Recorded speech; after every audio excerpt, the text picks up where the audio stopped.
Well, hello, welcome again to our reading of the Greek New Testament. We're reading through Galatians at the moment, up to chapter 5, verse 16. Lego de pneumati peripateti kai epithumian sarkos ume telesete. But I say, we get an imperative here from peripateo, walk in the Spirit. And then we get ume plus the subjunctive here from teleo. Teleo is one of those verbs where it's an epsilon contract, but the epsilon doesn't lengthen. In no way, literally bring to completion the epithumia, the desire of the flesh. Peripateo, this idea of walk, it's an Old Testament idea based on a Hebrew idiom of walking, meaning to conduct oneself, to live one's life, and so on. It turns up quite a bit in the New Testament. Hegar sarx epithume kata tu pneumatos, tote pneuma kata te sarkos. Paul likes this dichotomy between flesh and spirit. For the flesh desires understand things which are kata against the spirit, kata plus genitive, and the spirit desires things that are contrary to the flesh or against the flesh. Tautaga elelus antikatai. Hiname ha ianthelete tauta poiete. Kamai means to lie, is in the sense of lie down. Antikatai is to lie opposite or against something, hence to oppose. We've got a neuter plural subject singular verb, which is good grammar. So these things are opposed, alelois, to one another. Now the next sentence is typical of Greek, where you take the second part first. So I'll just do it literally, and the e'an for an here, which is again common in later biblical Greek, e'an for an. So in order that you might not do these things, you take the second part first. In order that you might not do, that's the poiete, tauta, those things which you might wish. So the Greek does it the other way around. It says, not the things which you might wish, these things you do. In English, we have to do it the other way around. The relative pronoun is referring back to the tauta, even though it comes before the antecedent. So in order that you might not carry out those things which you wish. E de pneumati ageste, uk esti huponomon. But if you are led, this is the passive second person plural from ago, if you are led pneumati here by the Spirit, uk esti, this is second person plural from the verb to be, you are not under the law. Phanera de esti ta ergate sarkos, hartina estin. And then we get a whole long list of various things.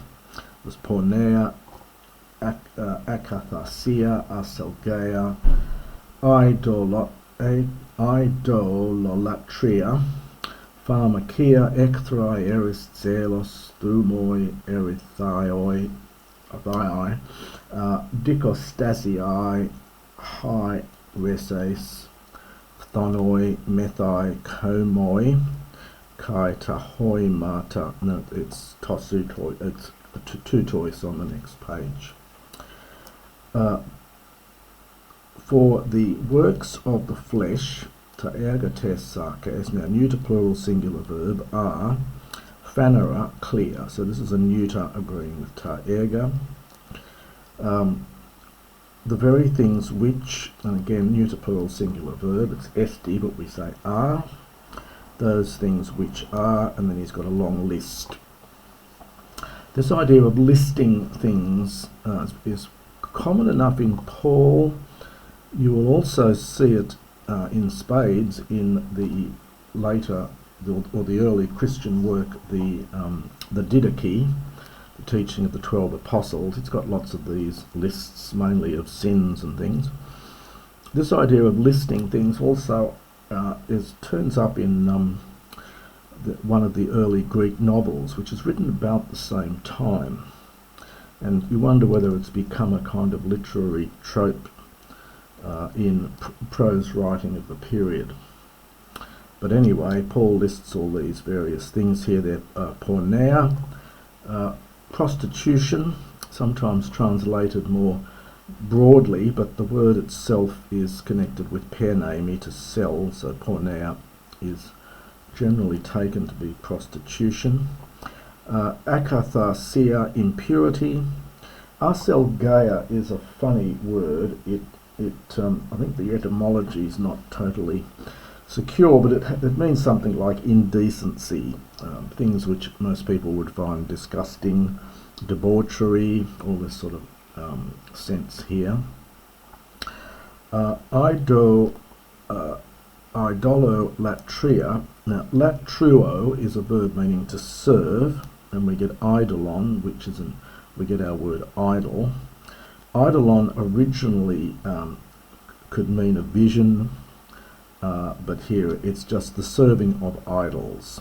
So idolatry, which is just putting this into English, idolatry, it's the serving of idols, which of course in the pagan world was still common practice. Pharmakia, it's an abstract noun here. It's referring to sorcery or witchcraft. Pharmakon is a drug or potion.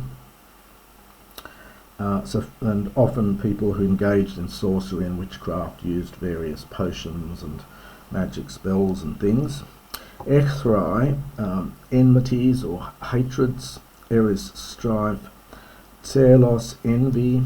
Thumoi, bouts of anger. Erithai, an interesting word. It's in the letter of James, the Epistle of James as well. It means selfish ambition. It's an interesting word. Selfish ambition. Dikostasii, another interesting word. The diko means separate, and the stas is connected with histemi. So it means those which separate themselves apart, and hence the abstract noun here means dissensions. And we've got some of these in the singular, some of these in the plural. So selfish ambitions, dissensions, plural. Haireses, the plural here. We get our word heresy from this, by the way. From haireo in the middle means to choose. And this abstract noun here means factions, taking one side or another, so hence factions. Phthonoi, well, this is something like jealousies, it's in the plural. Methai, this is, it means drinking bouts, I think. Komoi, komos is a revelry,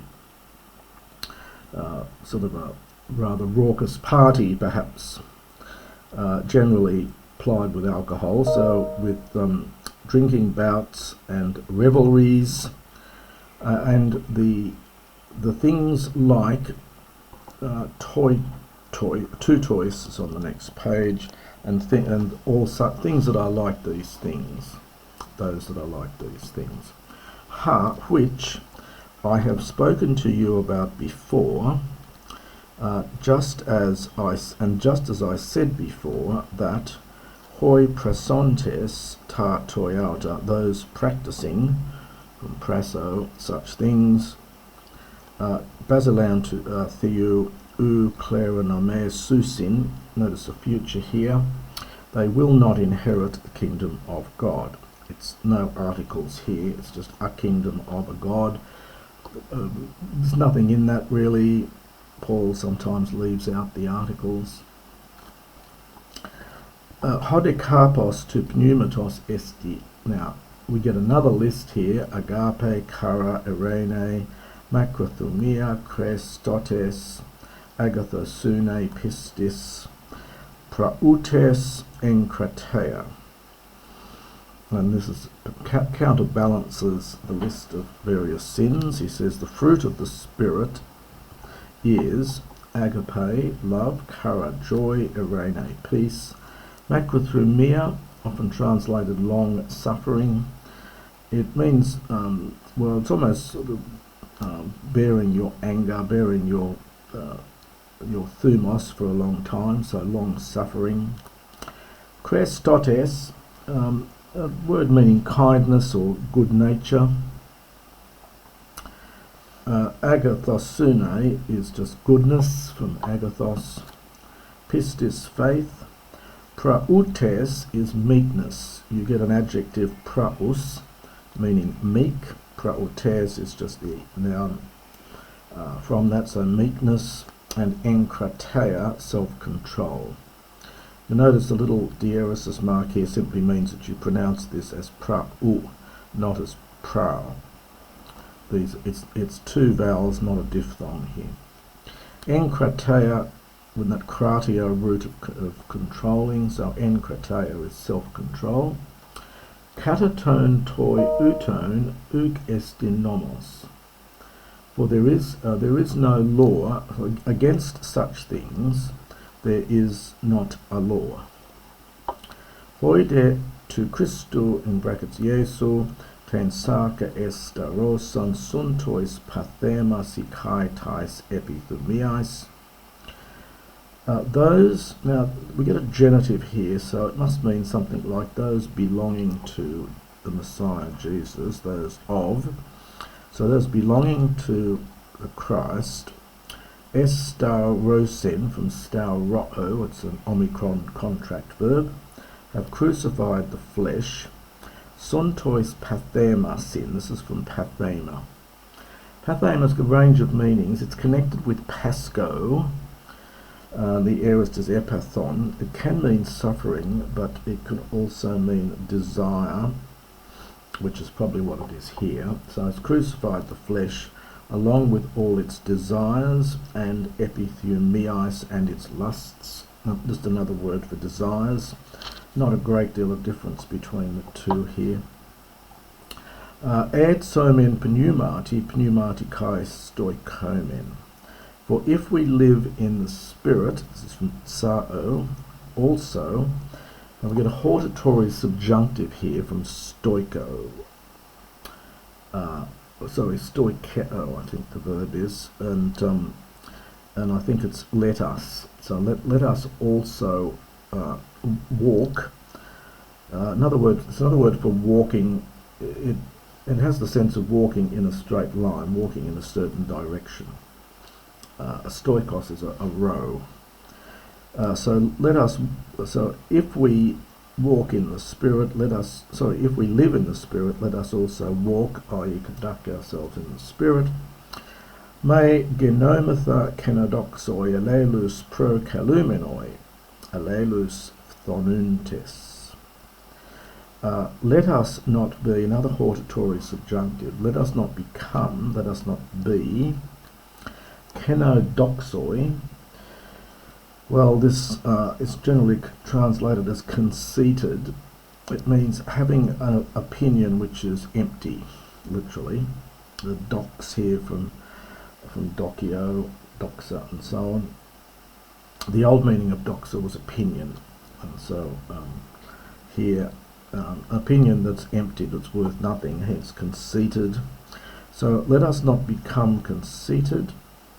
Another participle, provoking, parakalumenoi, provoking one another, and phthonuntes, envying, being envious to one another. So it takes a dative.